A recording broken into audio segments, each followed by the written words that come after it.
Well, howdy guys, this is CoreCat13. I'm a woman with a deep voice, and we are back with more of this wonderful game called Cavern of Dreams. Last time we left off, we completed World 1 and got quite a few eggs. Quite a few more than I thought we were going to, and now we head into probably the biggest reference to Banjo-Kazooie this game has to offer. And that would be why. This whole area, for whatever reason, is alive. It's alive, it's creepy. I'm turning down my audio because I've learned from my mistakes, and I really don't want to freaking hear my Discord thing going off. Anyway, yeah, so this whole area, for whatever reason, reminds me of Clanker's Cavern, but in the air. And it really does kind of raise some questions. Is this area like half organic? I mean, if it is, how? How and why did somebody dream this up? Because that's the whole premise of the Cavern of Dreams, is that these things are just random shit that dragons, for some reason, dreamed up. And then you get these big worlds here. Yeah. It's very weird. Like, who imagines a sapient biomechanical doom ship, essentially? I don't know. That's cool. And that's very intimidating over there. Oh my.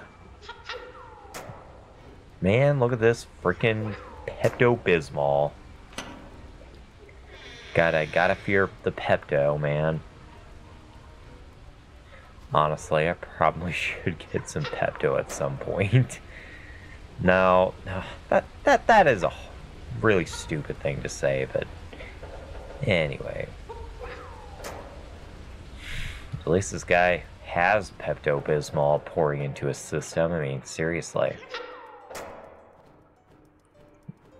Look at that. There's an egg at the end of this path. I want it. Thank you. Yeah, you get a nice close-up of Finn there.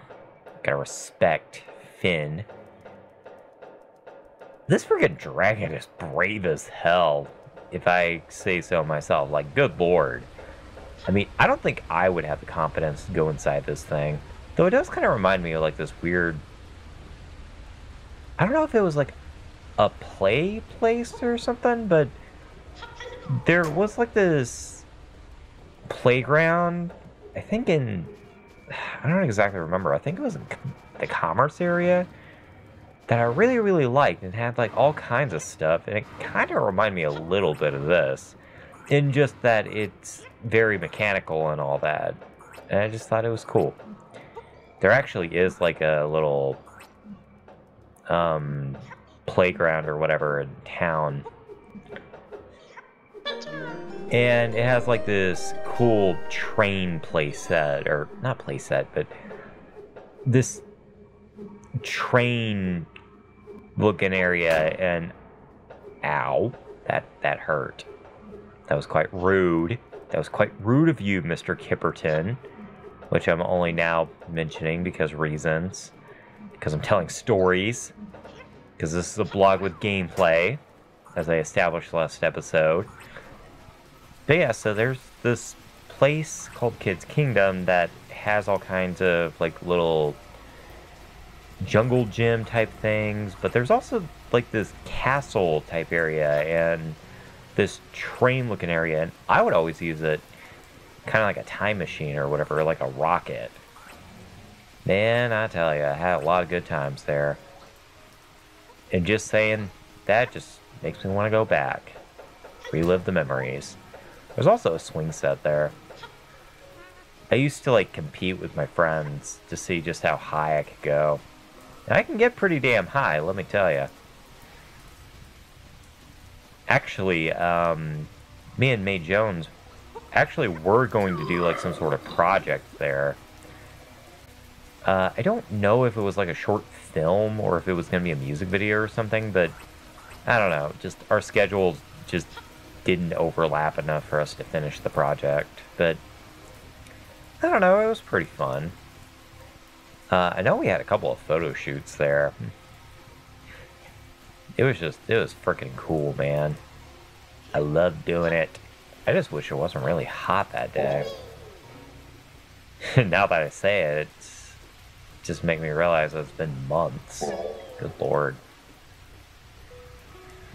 But you know what is a good place to cool off? You want to know where is a good place to cool off? Right here. Right here inside. I really don't want to know.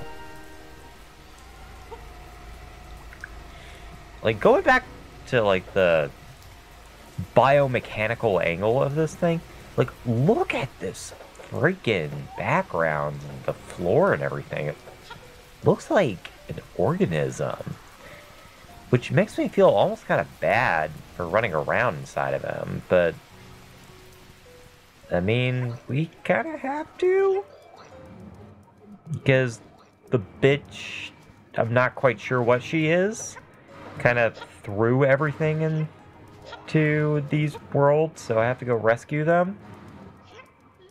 It's very essential to my journey, so I have to. Man, look at that. Look at that rusty thing. Kind of intimidating. I don't like it.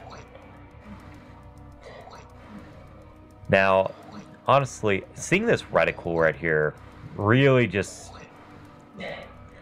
It reminds me of my Banjo-Kazooie playthrough, which... Man, that was a good shot right there. That was fucking badass. But yeah, honestly... I was actually rewatching that playthrough recently, and...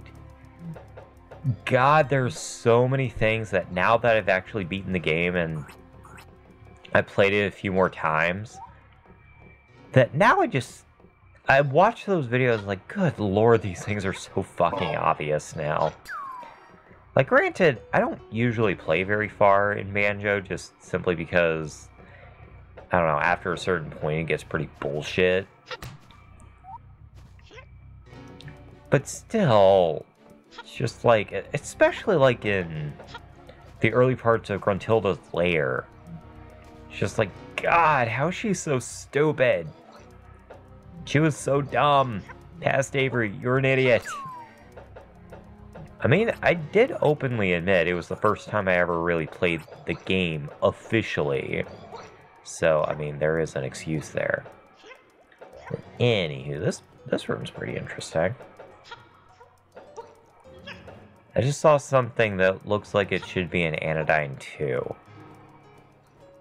Perhaps. No, there's no references to Anodyne 2. I mean, that makes me sad, but... I mean, look at these things! They look like something out of Anodyne 2. Like, I could totally see this in, like, the Central City Sinnoh. Just freaking something. Look at these colors, man. So pretty. Such a pretty room. I'd sleep here. Yeah, I know, I said that I was a little creeped out, but this room in particular is not that creepy. I think it actually looks kind of nice. Granted, I don't want those boils looking at me. I think that's a little bit creepy, but... I don't know, I'd still sleep in this room. I mean, you got these cool little things here. They're just really pretty. I like the atmosphere in this room. Anyway. I always forget the order that I'm supposed to do this in. Okay, let's see. Okay. Looks like it's earth, water, fire, and air. An interesting pattern, but anyway. Apparently that thing's a dumpling. And apparently the thing that represents Earth, it ran away. I mean, I don't blame it. I mean, why would anything want to be trapped in here? God, I need to stop recording early in the morning, especially on a work day, because I'm actually seeing sunrise right now. I really need to go to bed, but I also need to get this video done, so... Anywho... Let's see here. I saw an egg, and I would like it, so let's go ahead and climb the chain. I missed. I feel stupid. I missed. It's so dumb.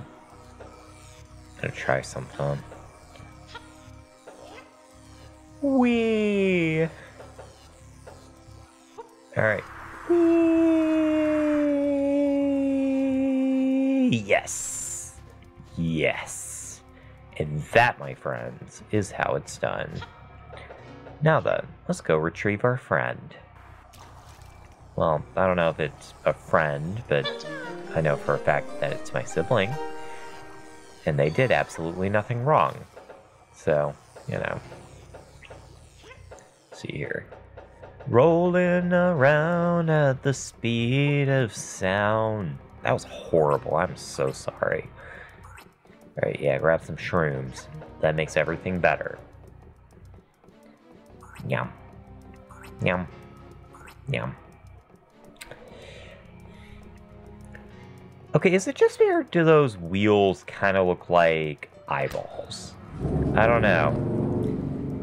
But I do know that for one of the challenges, you do actually need the ship to be turned a certain way, so anyway.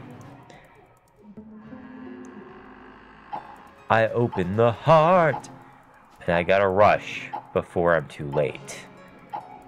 Because I don't want to give love a bad name. Talk about a freaking weird reference. Like, seriously? Bon Jovi at a time like this? Oh, well. Yeah, I remember my first playthrough, and actually my second playthrough as well. I had a lot of problems with that freaking thing, but now I can just do it pretty quickly. It's all about the pop roll, man. Gotta respect the pop roll. This is a pretty cool room.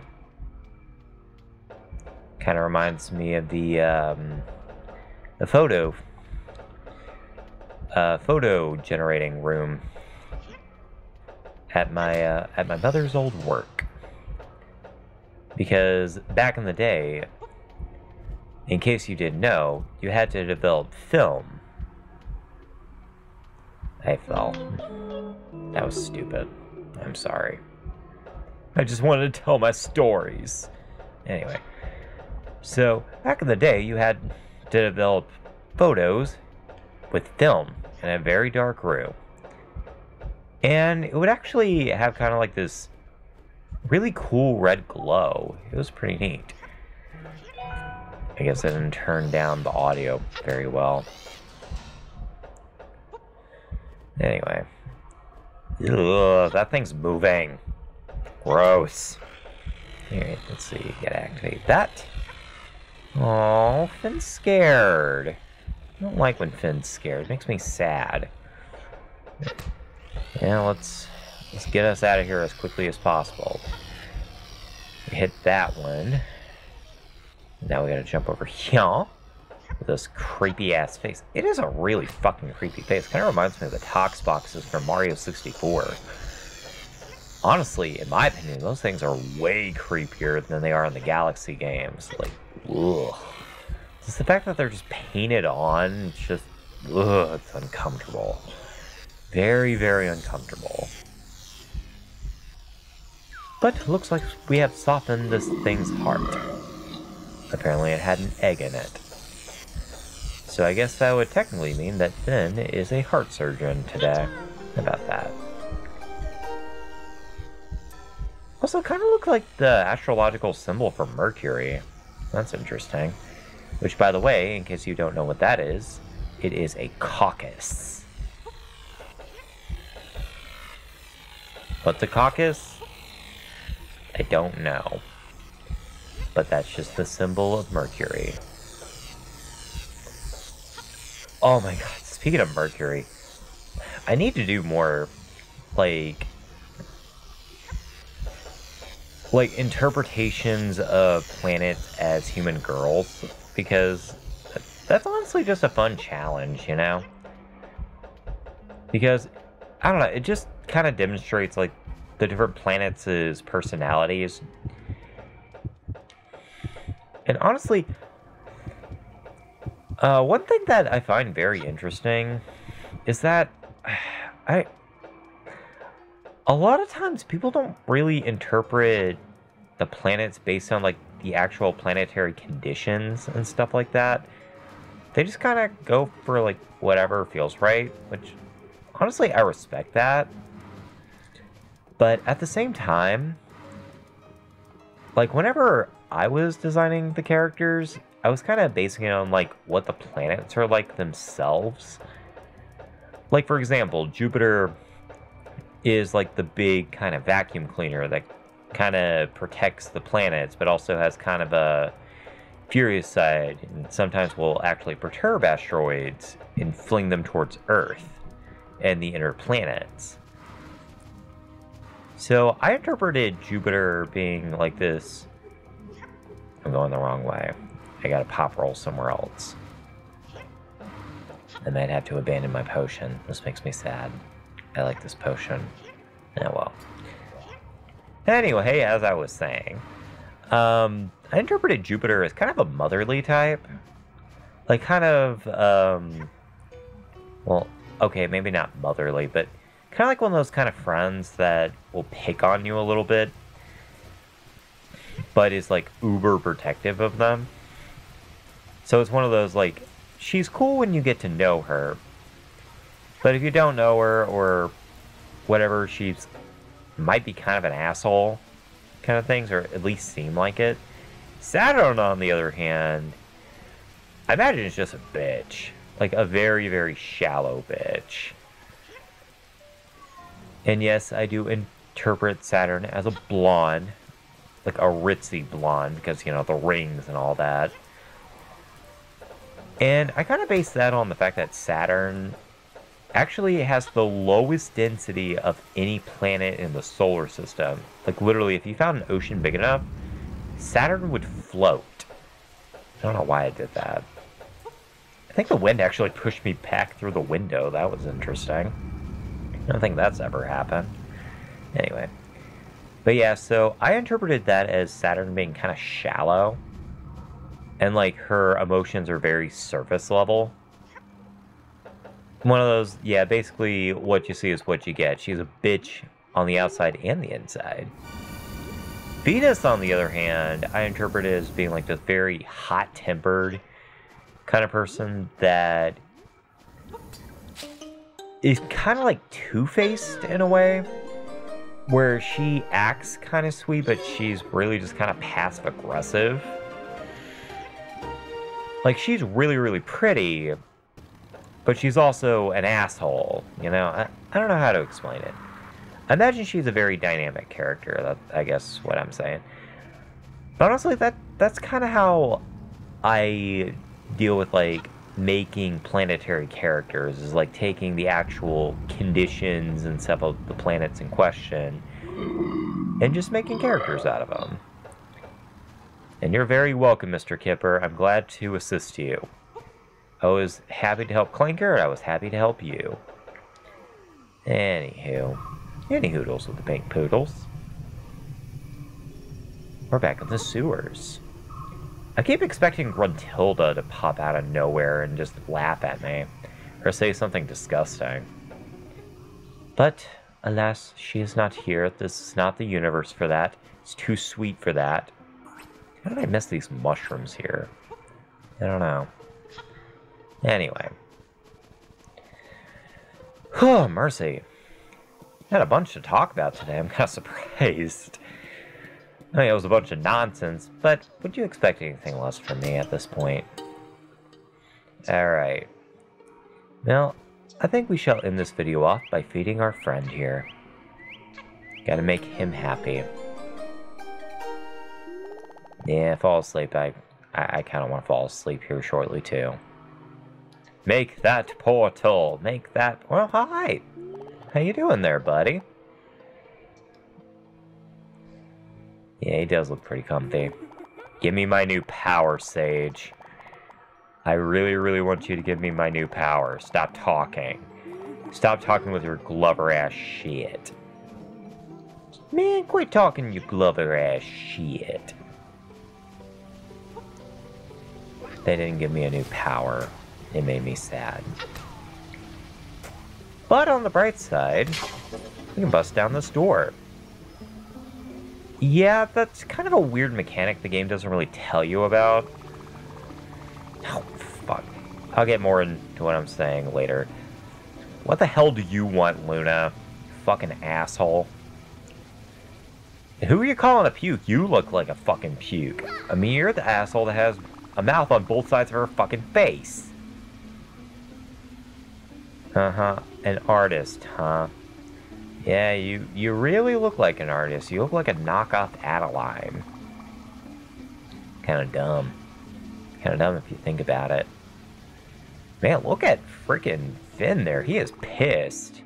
Don't want to fuck with him, let me tell ya. Why did she just create aerophibians?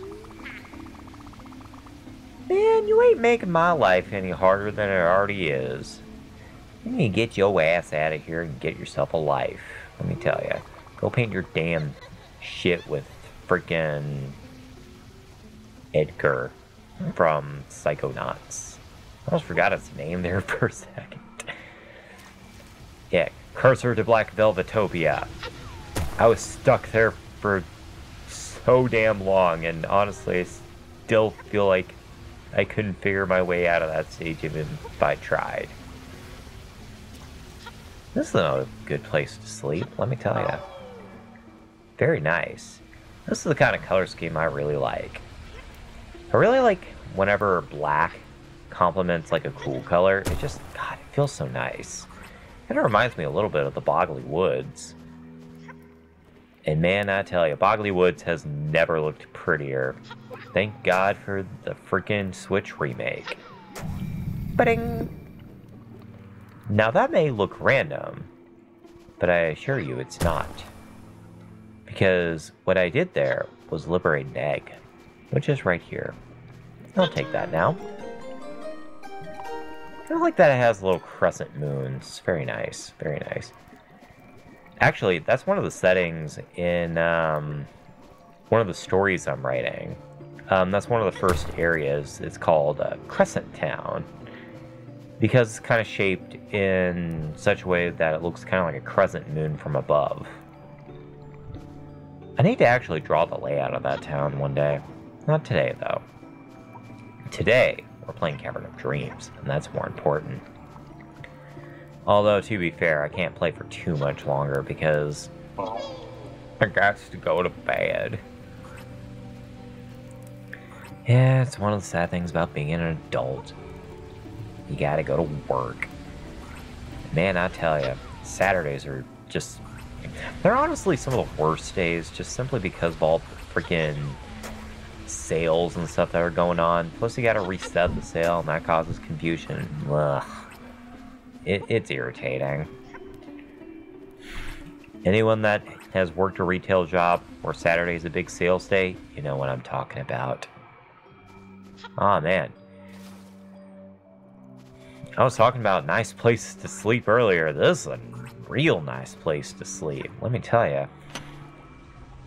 All the freaking cool colors here, I tell you. This is nice. This is a nice place to sleep. Like, look at this water, man. I mean, imagine falling asleep with all these pretty crystals and the sound of moving water. Man, I tell ya. Plus, you get a free bath out of the deal, too. I mean, I imagine that this stuff is clean as hell. Pretty nice. And look at that. We have a little sleeping quarters. He's very nice.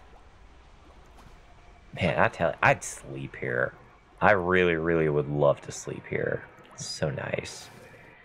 Yeah, get used to swimming because you're going to be doing a lot of it here in the upcoming world. Because, yeah, not only is it the ice world, but it's also the water world. And honestly, I kind of like that they mix themes together here in Cavern of Dreams. It means that the game's a bit more unpredictable with what you're going to deal with. I mean, it's kind of like how Psychonauts does it, where they kind of combine themes. Did not mean to do that. But yeah, it's kind of like Psychonauts, or some... I can't really think of any other games. But yeah, the two Psychonauts games honestly kind of mix together themes really nicely. And this game does too. And look at those ice flows. I assume those are ice flows. I mean, they could be crystals too. Honestly, it kind of reminds me a little bit of Super Mario Odyssey. Yeah. My Joy-Cons are acting up again. Because every time I go a certain direction, for some reason, Ben wants to go in that direction automatically. Of course, it could just be the slope too. I don't know. I don't know. Might have to swap over to my Pro Controller at some point. I mean, this game doesn't really rely on the A button, so I could probably get away with it. I'm not sure, though. I finally crossed! I finally crossed! I did it! I did it! I crossed the path! And we're almost going over time, so I have to say goodbye really fast. Bye!